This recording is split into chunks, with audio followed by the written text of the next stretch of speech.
Hello दोस्तों, देखिए कोडाटा को कुछ सुपर क्लास में बांटा गया है।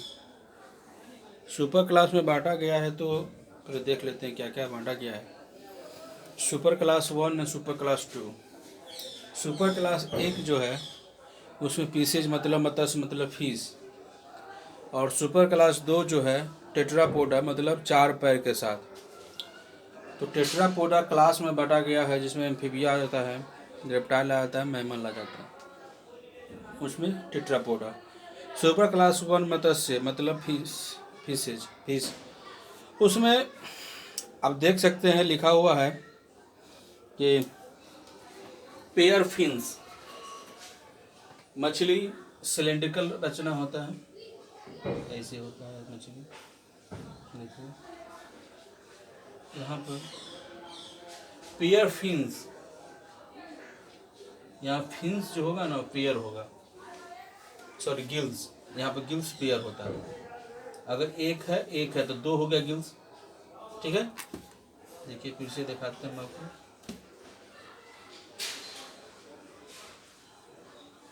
यहीं पर अगर एक गिल्स यहाँ पर तो दूसरे का गिल्स यहाँ पर होगा, तो पेयर गिल्स हो गया। पेयर फिन्स 1 2 3 4, तो पेयर फिन्स हो गया। ये हमेशा फिन्स इसका पेयर में ही पाया जाएगा, मछली का सबसे बड़ा गुण है। अगर पेयर में फिन्स नहीं है तो मछली नहीं है, पेयर में गिल्स नहीं है तो मछली नहीं है। बात समझ रहे हैं? तो ये बहुत जरूरी और एक्वाटिक होना चाहिए, पानी में पाया जाने वाला होना चाहिए। फिश है तो पानी में पाया जाएगा। हर्ट 2 चैम्बर का होता है इसका। हर्ट जो होगा ना 2 चैम्बर, मान लीजिए हर्ट है तो 2 चैम्बर ऐसे खुला रहेगा यहाँ पर। और इसमें क्या होता है, सिर्फ इम्प्योर ब्लड ही पंप होता है, प्योर ब्लड नहीं, क्योंकि प्योर ब्लड डायरेक्ट वाटर के थ्रू लेता है। तो बहुत आदमी बोला जाता है कि वाटर का फॉर्मूला H2O, तो क्या इसमें से पानी लेता है? नहीं। देखिए H2O मान लीजिए एक मॉलिक्यूल, दूसर का मॉलिक्यूल H2O ये हो गया, तीसर का H2O ये हो गया, तो चौथा H2O ये। अब बीच में जगह जो खाली है ना, खाली देखिए है ना खाली, इसी में O2 पाया जाता है। पानी में घुलनशील, पानी का O नहीं, पानी का फॉर्मूला क्या होता है H2O। पानी में घुलनशील ऑक्सीजन को लेता है, H2O का तोड़ लेता नहीं है वो। बात समझिएगा, H2O टूट नहीं सकता है इससे, ऐसा कोई मशीनरी इसके पास नहीं कि H2O को तोड़ दे। ये पानी में घुलनशील O2 को लेता है किसके थ्रू? गिल्स के थ्रू। मोस्टली ओविपैरस मतलब अधिकतर इसमें अंडा देने वाले मछली होंगे, लेकिन फ्यू वेविपैरस। ओविपैरस मतलब हो गया अंडा देने वाले, अब वेविपैरस मतलब हो गया बच्चा देने वाले, डायरेक्ट बच्चा obviously. Respiration through gills, some fish have cartilaginous endoskeleton. कुछ फिश है, कुछ नहीं बहुत फिश है। फिश का 2 वर्ग में आप डिवाइड कर सकते हैं, कार्टिलेजिनस और बोनी फिश में, समझे। उसका जो कार्टिलेजिनस एंडोस्केलेटन जो होता है, जैसे कि हम लोगों में रीढ़ का हड्डी है ना, वो बोन है, बोन से बना हुआ है। और कुछ मछलियों में कार्टिलेज इसका बना होता है पूरा एंडोस्केलेटन, और कुछ में बना होता है बोनी फिशेज। एक नॉर्मल बात याद रख लीजिए, नॉर्मल बात यह है कि अधिकतर फिश जो हम लोग खाते हैं, अधिकतर फिश जो हम लोग खाते हैं बोनी फिश होता है। बोनी फिश हम लोग खाते हैं, जैसे कि रोहू, कतला, सिंही, ये cat fish, horse fish, rat fish, torpedo, अधिकतर इसमें से होगा क्या है बोनी फिशेस। लेकिन शार्क,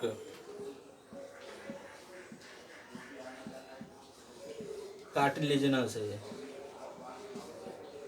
ठीक है, कार्टिलेजिनस फिश। अब देखिए टॉर्पीडो जो आया, टॉर्पीडा, ये विविपैरस से बच्चा डायरेक्ट देता है, और इसको इलेक्ट्रिक फिश, करंट वाला मछली भी कहेंगे इसको, ठीक है, याद रखिएगा। अब रोहू को वैज्ञानिक नेम क्या है? तो लेबोरोटो। कतला का नाम क्या है? कतला कतला। सिंही, सिंही जो अपने लोग खाते हैं, हेट्रो न्यूस्टिस। कैटफिश का नाम है क्लेरिस। सी हॉर्स, ये घोड़े की तरह रचना होता है, एक उसका मुंह जो होता है ना घोड़ा की तरह होता है। रैट फिश और बेबी पैरस होता है। टॉर्पीडा होता है, बेबी पैरस।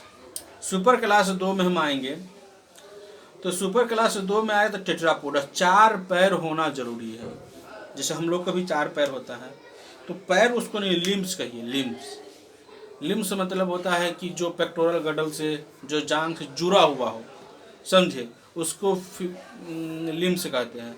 तो हम लोग में 4 लिम्स, जो हाथ हो गया, 4 लिम्स मतलब हाथ, हिंड लिम्स मतलब हो गया पैर। तो 2 पेयर ऑफ लिम्ब जरूर पाया जाएगा। 1 पेयर ऑफ लंग्स। लंग्स क्यों?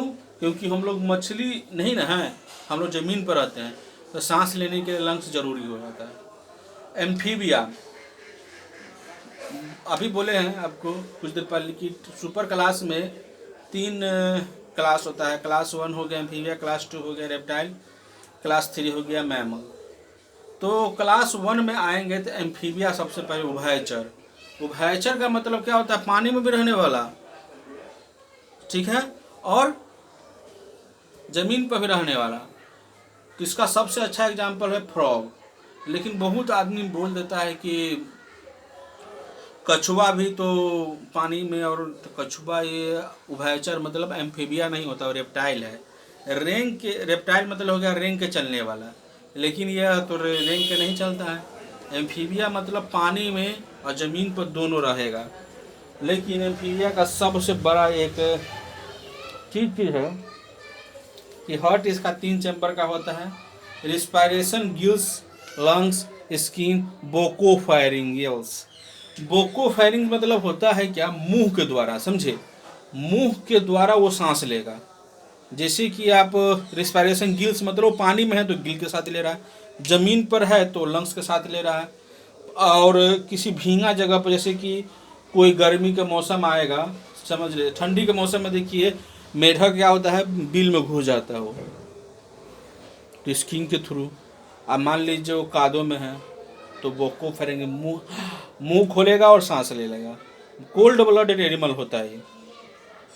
असंपाती कहते हैं इसको, क्या कहता है? असंपाती। जैसे कि फ्रॉग, टोड, कॉन्गो ईल। ईल मछली आप जानते होइएगा, लार्ज ईल मछली जो होता है समुद्र में पाया जाता है, समझे वो। और जब उसको जब बच्चा देना होता है, मतलब कि वो जब प्रेग्नेंट होती है तो वो नदी में आ जाती है। बात समझ रहे हैं ना? दोनों जगह, वो समुद्र में और नदी दोनों में पाया जाता है।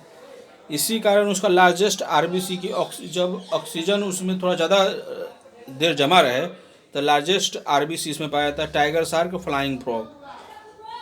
अब इसमें बात आता है कि उभयचर। तो हम बोल दिए कि कछुआ तो उभयचर नहीं होता है, अब मेढक उभयचर, दोनों पानी और ज़मीन दोनों पाया। तो अंतर क्या हो गया? अंतर यही होता है कि जब हमको शरीर को मापने के लिए रिप्रोडक्शन सिस्टम का जो कार्य होता है और बच्चा देने तक का जो कार्य होता है कहाँ पर होता है, उससे हमको ज्ञात करना होता है कि कौन लैंड पर होता है, कौन सा वाटर में होता है। तो एम्फीबिया का बारे में एक सबसे अच्छी बात है, ये तो दोनों जगह पाया जाता है। और दूसरी अच्छी बात इसमें क्या है, इसी कारण इसका नाम एम्फीबिया है कि रिप्रोडक्शन का जितना भी काम होगा, पॉपुलेशन पानी में, अंडा भी देगा ये तो पानी में, फर्टिलाइजेशन होगा तो पानी में, उसका बच्चा जो निकलेगा उसको जो टेडपोल लार्वा कहते हैं, लार्वा के रूप में निकलता है फ्रॉग का। आप देखे होइएगा पानी के मौसम में लार्वा होता है, वो बाहर निकलेगा कहाँ? पानी में। उसका डेवलपमेंट कहाँ होगा? पानी में। बात समझ रहे हैं ना? उसका जितना भी रिप्रोडक्टिव सिस्टम का काम हो रहा है वो पानी में हो रहा है, और कभी कभी वो ज़मीन पे भी आ जाता है। इसी कारण इसका नाम एम्फीबिया है। एम्फी मतलब होता है 2 जगह, बिया मतलब होता है चरना, रहना। बात समझे? तो यही है एम्फीबिया। बात समझिए ना, एम्फीबिया का मतलब क्या हुआ, जितना भी काम है वो सब पृथ्वी पे लैंड पकड़ रहा है वो, लेकिन रिप्रोडक्शन सिस्टम का जो भी काम हो गया, जैसे कॉपुलेशन हो गया, पॉपुलेशन के बाद ओवुलेशन हो गया, फिर हो गया पार्चुरेशन हो गया, ये सभी काम कहाँ पर होगा, पानी में होगा। कोल्ड ब्लडेड होता है, अपना शरीर के टेम्परेचर को बदलते रहता है। फ्रॉग हो गया, टोड हो गया, कॉन्गो ईल हो गया, टाइगर शार्क हो गया, फ्लाइंग फ्रॉग हो गया। तो दोस्तों ये क्लास हो गया एम्फीबिया का। अभी मैं आपको थोड़ी देर में बताने जा रहा हूँ रेप्टाइल। Thank you.